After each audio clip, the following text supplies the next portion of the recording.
The clinking of wine glasses filled our dining room. Laughter echoed off the expensive walls. It was my wife Serena's 40th birthday party and she was holding court. I moved through the room like a ghost, refilling drinks and clearing empty plates. I was the quiet husband, David, the reliable one. Serena's friends adored her confidence. They had no idea it was built on my constant, invisible support. She caught my eye as I picked up a discarded napkin.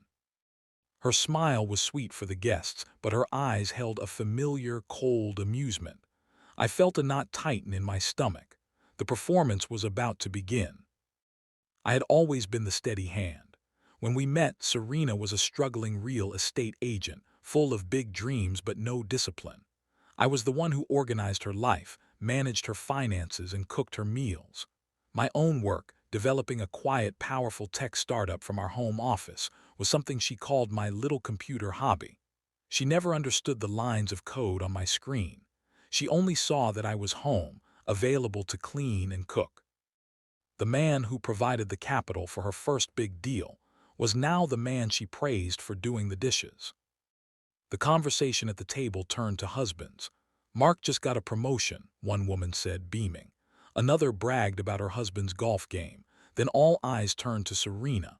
"And what about David? What's his great talent?" her friend Chloe asked with a teasing smile. Serena laughed, a tinkling, cruel sound. She waved a hand in my direction as I stood by the kitchen door. "Oh, David. His talents are far more practical. He's absolutely wonderful with a vacuum cleaner.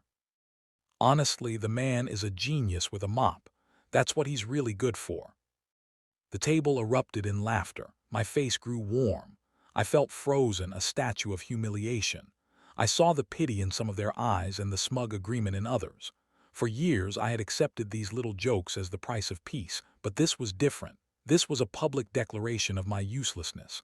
I was just the cleaner, the hired help she happened to be married to. I looked at Serena, expecting a wink, a sign it was a joke gone too far, but her gaze was level, triumphant. She meant every word. That's when my phone buzzed in my pocket, once, then twice. Then it didn't stop. The vibrations were a frantic, urgent drumbeat against my leg. The sound was loud in the momentary lull of laughter. Serena's smile tightened. "David, can you get that? It's probably your mother." She said it like it was another chore. I pulled the phone out. The screen was alight with notifications, email alerts, news headlines. The name of my company, Ether Systems, was everywhere. The top headline read, "AETHERSYSTEMS acquired for $850 million." I stared at the screen, my heart hammering. The final paperwork had been signed remotely hours ago. The press embargo had just lifted. I looked up slowly. The room was watching me. "Well?" Serena asked, annoyed. "Who is it?" I didn't answer. I simply turned my phone around and slid it onto the middle of the dining table. It landed next to the crystal centerpiece. For a moment there was silence as they read the screen. Then Chloe gasped, "Oh my God, 850 million." Confusion swept the room. Serena's smile was completely gone. "What is this, David? Some kind of joke?" Robert, a businessman himself, picked up my phone, his eyes wide. "It's not a joke, it's on Bloomberg. Ether Systems, that's the AI security firm everyone's been talking about." He looked at me, his expression one of sheer awe. You're the founder, the D. Miller in this article." I gave a single, slow nod. The man who was good for cleaning was the anonymous genius behind one of the year's biggest tech exits. The room erupted, but not with laughter. It was a chaos of questions and shock. Serena was pale. You never told me," she whispered, her voice trembling. "You never said it was real." I finally found my voice. It was calm, colder than I'd ever heard it. "I did, Serena, for years. You just never listened. You were too busy telling me what I was good for." I stood up from where I'd been perched. The energy in the room shifted. I was no longer background noise. I was the most important person there. I walked to the head of the table and retrieved my phone. "The cleaning," I said, looking directly at her. "The cooking. It was me being a partner, but you mistook my kindness for my purpose." I picked up my jacket from the back of a chair. "Enjoy the rest of your party. The house is all yours to clean."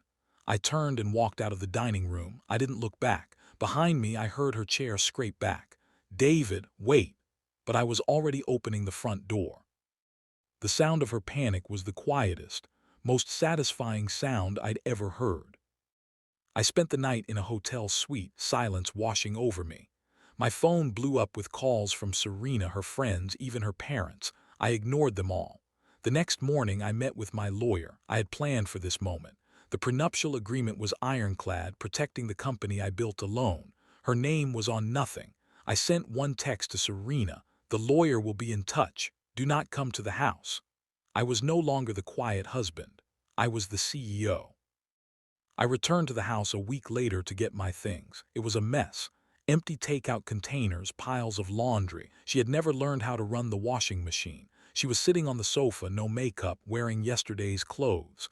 "David, please," she begged. I was stupid. I was insecure. I didn't know. "That's the point," I said, not stopping as I packed my important documents. "You didn't want to know. You liked me small." She started to cry. I felt nothing. The love I had felt had been starved to death by her contempt. The divorce was swift. With the prenup, she got what the law required, but none of my success. She had to sell the house she loved. I moved into a modern penthouse, a world away from the life I'd left. One of her friends, Chloe, reached out to me. "She's a wreck," she said. "But I have to be honest, David. I always thought she was a fool for how she treated you." I thanked her and ended the call. I wasn't interested in the post-game analysis. Months later, I was the guest of honor at a major tech gala. I wore a tailored suit and spoke confidently on stage. I saw myself on the massive screens, a man transformed. After my speech, a woman approached me. It was Alina, a brilliant programmer I'd admired for years. "That was incredible, David," she said. "Your work on neural networks is revolutionary."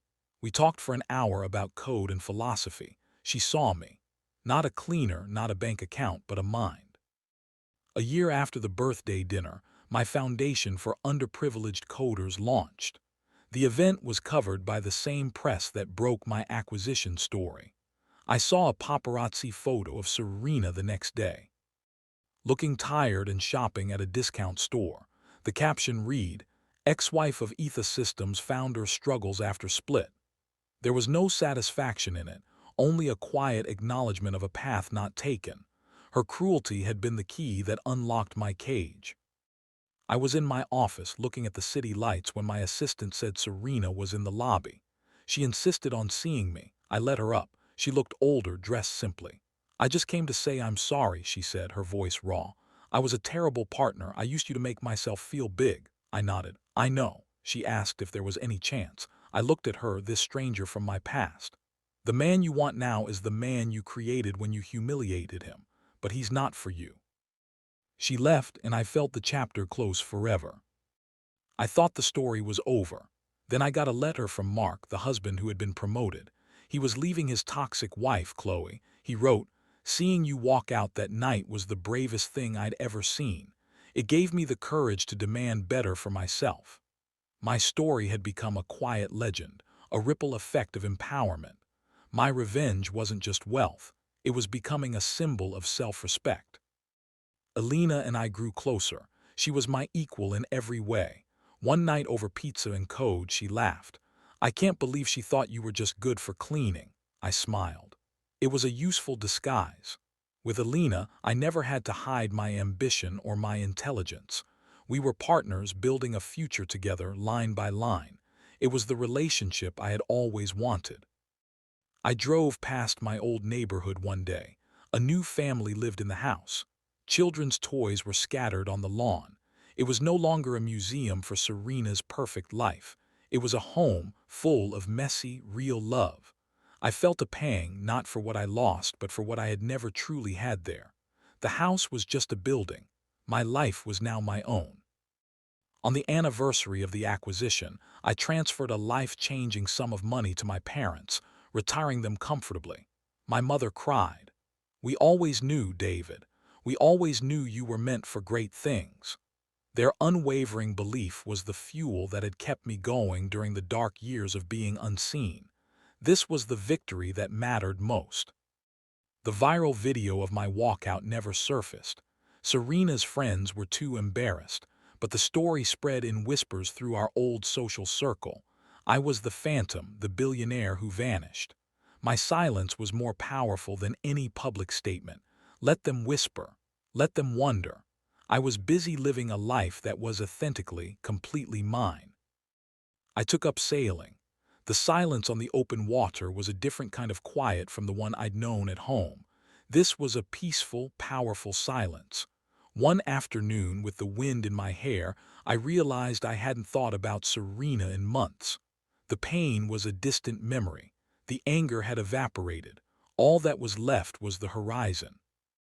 Elena and I launched a joint project merging our company's technologies. The press called us a power couple. We laughed at the term. We were just two people who loved each other and what they did. There were no jokes about cleaning. There was only mutual respect. We built a home together, not a stage. I received a wedding invitation from Mark and his new partner. I went. He hugged me tightly at the reception. "Thank you," he said. "You saved my life." I hadn't done anything but live my own truth, but I understood. Sometimes courage is contagious. Seeing one person break free gives others permission to do the same. At my own wedding to Elena, my speech was short. "Thank you for seeing me," I said, holding her hand. "Not for what I can do, but for who I am." The guests applauded. There was no drama, no revenge, just simple, profound happiness. The quiet man had found his voice, and it was steady and strong. I sometimes think about that birthday dinner. The humiliation that once felt like a death now feels like a birth. It was the moment the old David died and the real one was forced to emerge. My phone didn't just buzz with a news alert that night. It buzzed with my future. And I was finally brave enough to walk towards it, leaving the mop and the laughter behind for good.